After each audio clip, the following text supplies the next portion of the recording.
আপনারা যদি দেশের এবং দেশের মানুষের জন্য হন, আমরা আপনাদের জন্য কুরবানি হয়ে যাব।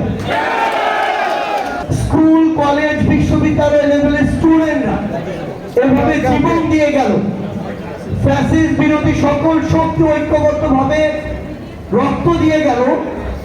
সেই নতুন বাংলাদেশের প্রত্যাশা হচ্ছে আমরা এখন থেকে আর কোনো ব্যক্তি হব না, আমাদের সকল কিছু হবে দেশের জন্য, দেশের মানুষের জন্য। এখানে কাউকে সার্কিসের হওয়ার প্রয়োজন নেই, হাসনাতের হওয়ার প্রয়োজন নেই, নাসিরের হওয়ার প্রয়োজন নেই, ফুয়াদের হওয়ার প্রয়োজন নেই। আপনারা যদি দেশের এবং দেশের মানুষের জন্য হন, আমরা আপনাদের জন্য কুরবানি হয়ে যাব। বাংলাদেশের মানুষ বিগত 16 বছরে যে অন্যায়, নির্যাতন, নিপীড়নের শিকার হয়েছে, আমরা বিশ্বাস করি আপনাদের ভিতরে ওই গার্ডস আছে, ওই সাহস আছে, ওই নৈতিকতা আছে বলেই আপনারা এই 24-এর যোদ্ধাদের সামনে এসে বসেছেন। আমরা বিশ্বাস করি এই 24-এর অভ্যুত্থানে আপনাদের অবস্থান ফ্যাসিস্ট বিরোধী ছিল, অথবা আমাদের সাথে আপনারা রাজপথে ছিলেন বলে আজকে আমাদের সাথে চোখে চোখ রেখে আপনারা বসতে পেরেছেন। সেই জায়গা থেকে আগামী বাংলাদেশের তরুণ প্রজন্ম যেটি চায় যে আমরা আর দল কানা হব না, আমরা আর ব্যক্তি কানা হব না, আমরা কোন গোষ্ঠীর স্বার্থ উদ্ধার করব না। আমরা নতুন এমন একটি স্বপ্ন দেখব, এমন একটি স্বপ্নের সারথি হব যেখানে আমরা জনগণের কাছে যাব, জনগণের কথা শুনবো, জনগণের কাছে জবাবদিহি করার মানসিকতা থাকবে। সবচেয়ে বড় কথা হচ্ছে জনগণের ভোটে নির্বাচিত হওয়ার মতো যোগ্যতা আমাদের থাকবে।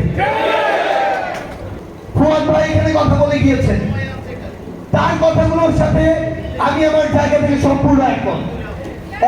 এই জায়গাটিতে যে আজকে বিগত 16 বছর আমরা দেখেছি খুনি হাসিনা ক্ষমতায় টিকে থাকার জন্য এই বাংলাদেশের জনগণের উপর কিন্তু নির্ভর করেনি, জনগণের ম্যান্ডেটের উপরে নির্ভর করেনি, জনগণের ভোটের উপরে আস্থা রাখেনি।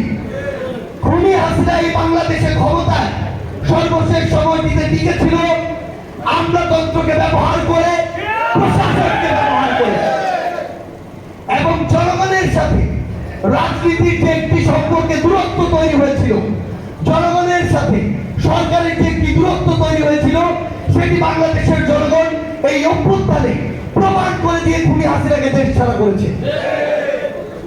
এখন আমরা আপনাদের কাছে আসলে কি চাই?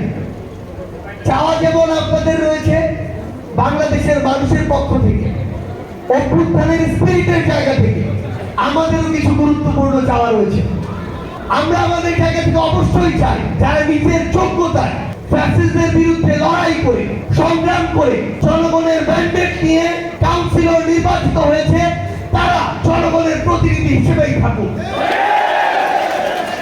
কিন্তু আপনাদের জায়গা থেকেও এই নিশ্চয়তাটুকু আপনাদের জায়গা থেকে দিতে হবে, এই যে আপনাদের সাথে আমরা একটি কমিটমেন্ট করে আপনাদের হয়ে কথা বলবো, লড়াই করব, সেই কমিটমেন্টের মর্যাদা আপনাদের রাখতে হবে।